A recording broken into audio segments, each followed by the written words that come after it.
يقيمون الصلاة নামাজ কায়েম করে ومما رزقناهم ينفقون এবং আমি তাদেরকে যে রিজিক দান করেছি সেই রিজিক থেকে তারা আল্লাহ তাআলার রাস্তায় ব্যয় করে উলাইকা হুমুল মুমিনুনা হাক্কান এরাই হচ্ছে প্রকৃত মুমিন।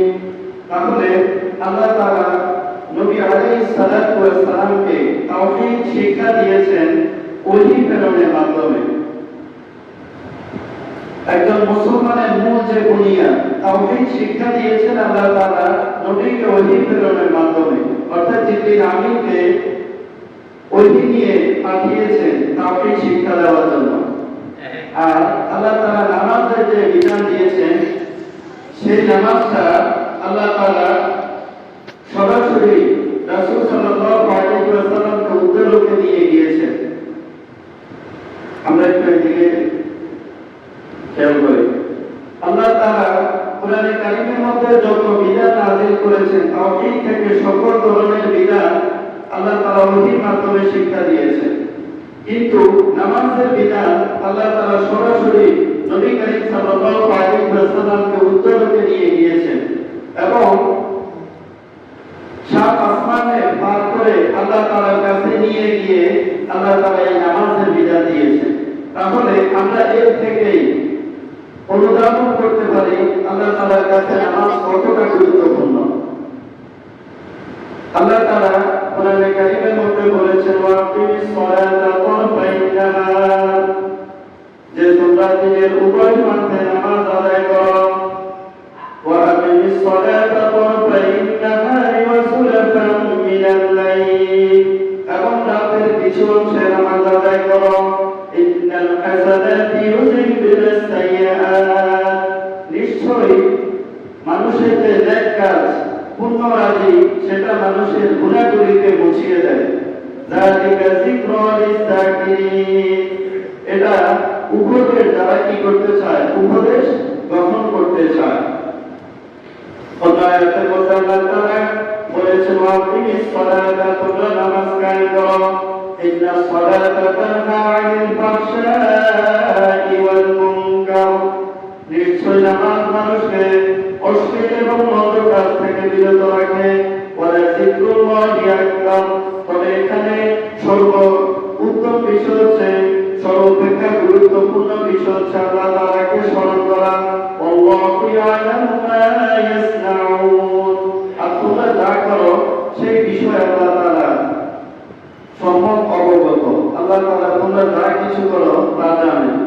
তো এই দুইটা আয়াতের মধ্যে আল্লাহ তাআলা নামাজের হুকুম দিয়েছে এবং নামাজে মানুষকে যাবতীয় অশ্লীল মন্দ কর্ম থেকে বিরত রাখে সেটাও বলেছে। তবে এখানে গুরুত্বপূর্ণ যে বিষয় সেটি হচ্ছে আল্লাহ তাআলাকে স্মরণ করতে হবে নামাজের মাধ্যমে। আমরা নামাজ পড়ি কিন্তু আমরা আমাদের খেয়ালত করি, আমরা নামাজ পড়ি কিন্তু মিথ্যা কথা বলি, আমরা নামাজ পড়ি অন্যের হক কেড়ে খাই। তো আমাদের নামাজ তো আমাদেরকে কি করে না, মন্দ এবং অশ্লীল কাজ থেকে বিরত রাখে না। এটার মূল কারণ হচ্ছে যে আমরা নামাজে আল্লাহ তাআলাকে খুব কমই স্মরণ করি। আল্লাহ তাআলা বলছেন ওয়াকিমিস সালাতা লিযিকরি, যে তোমরা নামাজ কায়েম করো আমাকে স্মরণ করে। এখানে মূল বিষয় হচ্ছে আল্লাহ তাআলাকে স্মরণ করা। এবং সকল মুমিনের পরিচয় দিতে গিয়ে আল্লাহ তাআলা বলছেন যে আল্লাযীনা হুম ফি সালাতিহিম খাশিউন, তারা তাদের নামাজে বিনয়ী। খুশু শব্দের শাব্দিক অর্থ হচ্ছে বিনয়ী হওয়া, অবনত হওয়া, একাগ্রতা, ধ্যান, খেয়াল।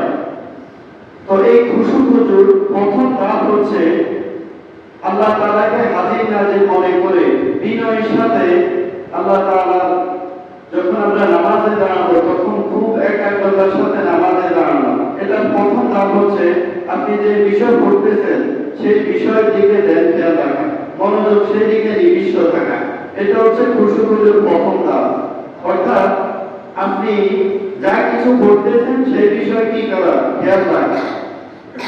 এই খুশু কেমন গুরুত্বপূর্ণ নামাজের জন্য, যেমনিভাবে মানব দেহের জন্য রূহ যেমনিভাবে গুরুত্বপূর্ণ, ঠিক তেমনিভাবে নামাজের জন্য এই খুশু খুজু এতটাই গুরুত্বপূর্ণ। মানুষের শরীর থেকে যখন রূহ বের হয়ে যায় তখন তাকে কি বলা হয়? মুর্দা বলা হয়। তখন তার এই যে বাহ্যিক আকার আকৃতি এটার কোনো মূল্য নেই। মানুষের শরীর থেকে রূহ বের হয়ে যাওয়ার সাথে সাথে তাকে কেউ আর ঘরে ধরে রাখতে চায় না। কেউ কি করে? কাফন দাফনের কাজ সম্পূর্ণ করে কবরস্থ করে, কেউ বা আগুনে পুড়িয়ে ফেলে, কেউ বা নদীতে ভাসিয়ে দেয়। অর্থাৎ প্রত্যেকে ধর্ম বিশ্বাস অনুযায়ী জীবনের শেষ কৃত্য সম্পূর্ণ করে, কিন্তু কেউই তাকে কি করে না? ঘরে আটকায় রাখে না। তো বোঝা যায় মানব দেহের জন্য সবচেয়ে গুরুত্বপূর্ণ বিষয় হলো রূহ। যে মানুষটা আপনার এত প্রিয় ছিল, যে মানুষটাকে একবার না দেখলে আপনি ব্যাকুল হয়ে যেতেন, সেই প্রিয় মানুষটার দেহ থেকে যখন রূহ বের হয়ে গেছে তখন সেই প্রিয় মানুষটা আপনার ভয়ের কারণ হয়ে গেছে। এখন আর তাকে কি করতে চায় না, কেউ ঘরে রাখতে চায় না। বলা হয় যে তাড়াতাড়ি কাফন দাফনের কাজ সম্পূর্ণ করো, না হলে লাশ থেকে কি বের হবে? দুর্গন্ধ বের হবে। কারণ মানুষের শরীর থেকে যখন রূহ বের হয়ে যায় তখন সেটা কি অতি দ্রুত পৌঁছে যায়। এজন্য নামাজের জন্য এমনিভাবে নামাজের দুইটা রূপ। আমাদের শরীয়তের জন্য আমল আছে, প্রত্যেকটা আমলের দুইটা রূপ। একটা হচ্ছে বাহ্যিক রূপ, আরেকটা হচ্ছে অভ্যন্তরীণ রূপ। বাহ্যিক রূপ কি? সেটি হচ্ছে আমরা যে নামাজে দাঁড়িয়ে কেরাত, রুকু, সিজদা ইত্যাদি করি, এটা হচ্ছে নামাজের বাহ্যিক রূপ। আর খুশু খুজু, আল্লাহ তাআলাকে স্মরণ করা, বিনয়ী হওয়া, এটা হচ্ছে নামাজের অভ্যন্তরীণ রূপ। তো যেমনিভাবে মানব দেহের রূহ ছাড়া যেমনিভাবে মানব দেহের কোনো মূল্য নেই, ঠিক তেমনিভাবে এই খুশু খুজু, বিনয়ী হওয়া ছাড়া, আল্লাহ তাআলাকে স্মরণ করা ছাড়া এই নামাজের আল্লাহ তাআলার কাছে কোনো কি নেই, গুরুত্ব নেই। আল্লাহ তাআলা কোরআনে কারীমের মধ্যে বলেছেন, আকিমিস সালাতা লিযিকরি, তোমরা নামাজ কায়েম করো আমাকে স্মরণ করে। তাহলে মানব দেহের জন্য যেমনিভাবে রূহ গুরুত্বপূর্ণ, রূহ ছাড়া এই দেহের কোনো মূল্য নাই, ঠিক তেমনিভাবে নামাজের জন্য খুশু খুজু অত্যন্ত জরুরি। এই খুশু খুজু ছাড়া এই নামাজ আল্লাহ তাআলার নিকট কোনো মূল্য নেই। বলা হয়েছে যে নামাজের দোয়া এবং বদদোয়া রয়েছে। কেউ যদি সঠিকভাবে ওযু সম্পূর্ণ করে এরপরে ধীরস্থিরভাবে আল্লাহ তাআলা তার রবের সম্মুখে দাঁড়ায়, ধীরস্থিরভাবে নামাজ সম্পূর্ণ করে, তখন এই নামাজ আল্লাহ তাআলার কাছে ফরিয়াদ করে যে হে আল্লাহ, এই ব্যক্তি আমাকে পরিপূর্ণরূপে রক্ষা করেছে, আপনিও তাকে রক্ষা করেন। আর যদি কেউ নামাজকে ঠিকভাবে আদায় না করে, রুকু সিজদা ধীরস্থিরভাবে আদায় না করে, খুশু খুজুর সাথে নামাজ আদায় না করে, তাহলে এই নামাজে তার ধ্বংসের কারণ হয়। এই নামাজে তার জন্য বদদোয়া করতে থাকে। আল্লাহ তাআলা কোরআনে কারীমের মধ্যে বলেছেন, ওয়াইদা ক্বামু ইলাস সালাতি ক্বামু কুসালা, যখন তারা নামাজে দণ্ডায়মান হয় তখন অত্যন্ত অলসতার সাথে দাঁড়ায়। ওয়াইদা ক্বামু ইলাস সালাতি ক্বামু কুসালা ইউরাউনান নাস, তারা লোকদেরকে দেখায় যে আমরা নামাজি, ওয়ালা ইয়াযকুরুনাল্লাহা ইল্লা ক্বালিলা, অথচ তাদের নামাজে তারা আল্লাহ তাআলাকে খুব কমই স্মরণ করে। যখন জান্নাতীরা জান্নাতে চলে যাবে এবং জাহান্নামীরা জাহান্নামে চলে যাবে, তখন জান্নাতীরা জাহান্নামীদেরকে জিজ্ঞেস করবে, তোমাদেরকে কোন জিনিসে জাহান্নামে নিক্ষেপ করেছে? তখন তারা বলবে যে ক্বালু লাম নাকু মিনাল মুসাল্লিন, যে আমরা কখনো নামাজ আদায় করতাম না। তাহলে এক শ্রেণীর মানুষ যারা নামাজ আদায় না করার কারণে জাহান্নামী হবে, অপর এক শ্রেণীর মানুষ তারা নামাজ আদায় করেও জাহান্নামী হবে। এবার তাদের কথা তারা কোরআনে কারীমের মধ্যে বলতেছেন, ফাওয়াইলুল লিল মুসাল্লিন, ওই সমস্ত নামাজীদের জন্য দুর্ভোগ। ফাওয়াইলুল লিল মুসাল্লিন আল্লাযীনা হুম আন সালাতিহিম সাহুন, যারা তাদের নামাজের ব্যাপারে অলসতা করে। নামাজের ব্যাপারে অলসতা করা এক অর্থ হচ্ছে যে তারা ওয়াক্তের প্রতি খেয়াল রাখে না, সময়ের প্রতি খেয়াল রাখে না। আর দ্বিতীয় ব্যাখ্যা হচ্ছে সময়ের প্রতি জ্ঞান রাখলেও তারা সেই নামাজের প্রতি মনোযোগ থাকে না। আপনি শুরু থেকে শেষ পর্যন্ত নামাজ সম্পূর্ণ করেছেন, কিন্তু নামাজ শেষে যদি জিজ্ঞেস করা হয় আপনি কোন সূরা দিয়ে নামাজ পড়েছেন, সেটাই আপনি বলতে পারবেন না। তাহলে দ্বিতীয় ব্যাখ্যা হচ্ছে যে তারা নামাজের খেয়ালে রাখে না, নামাজে কি পড়ছে আল্লাহ তাআলাকে স্মরণই করে না তারা। এদের জন্য দুর্ভোগ, এরা নামাজ পড়েও কি হবে? জাহান্নামী হবে। ফাওয়াইলুল লিল মুসাল্লিন আল্লাযীনা হুম আন সালাতিহিম সাহুন আল্লাযীনা হুম ইরাউন। তারা নামাজ পড়লেও মানুষদেরকে দেখানোর জন্য পড়ে। যদি কখনো নামাজ পড়ে তবে তাদের উদ্দেশ্য থাকে লোক দেখানো, যে মানুষ আমাকে কি বলবে, নামাজই বলবে। তাহলে এক শ্রেণীর মানুষ তারা নামাজ না পড়ে জাহান্নামে যাবে, আরেক শ্রেণীর মানুষ নামাজ পড়েও কি কারণ কোথায় যাবে? জাহান্নামে যাবে। কারণ তারা নামাজের মধ্যে তাদের যে মূল রূপ যেটা, সেটাই ছিল না, খুশুখুজুই ছিল না। ইমাম মুসলিম রাহমাতুল্লাহ আলাইহি এবং ইমাম বুখারী রাহমাতুল্লাহ আলাইহি তাদের কিতাবে একটা হাদিস উল্লেখ করেছেন যে একজন ব্রাহ্মণ লোক মসজিদে নববীতে এসে নামাজ আদায় করলেন।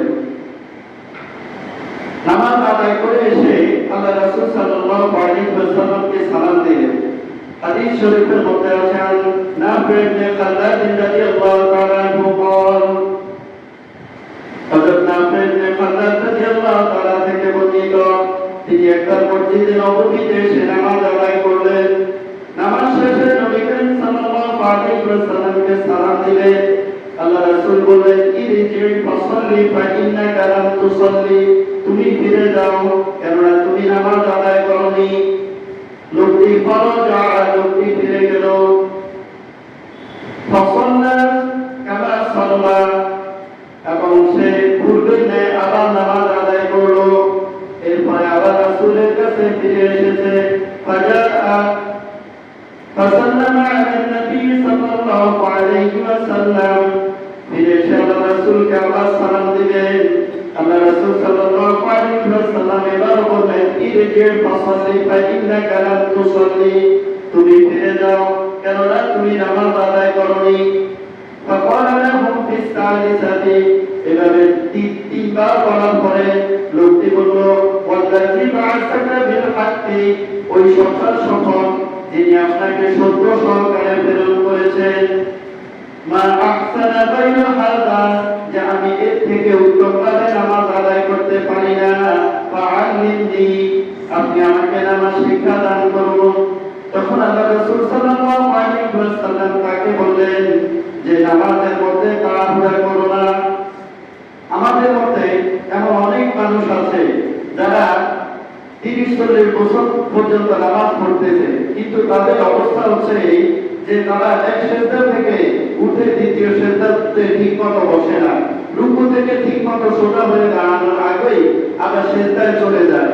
এইভাবে সে বছরকে বছর ওয়াজিব তরক করতেছে, অথচ প্রত্যেকটা নামাজের যে প্রত্যেকটা রকম ধীরস্থিরভাবে আদায় করা ফরজ, সে বছরকে বছর এই ওয়াজিব তরক করে চলতেছে।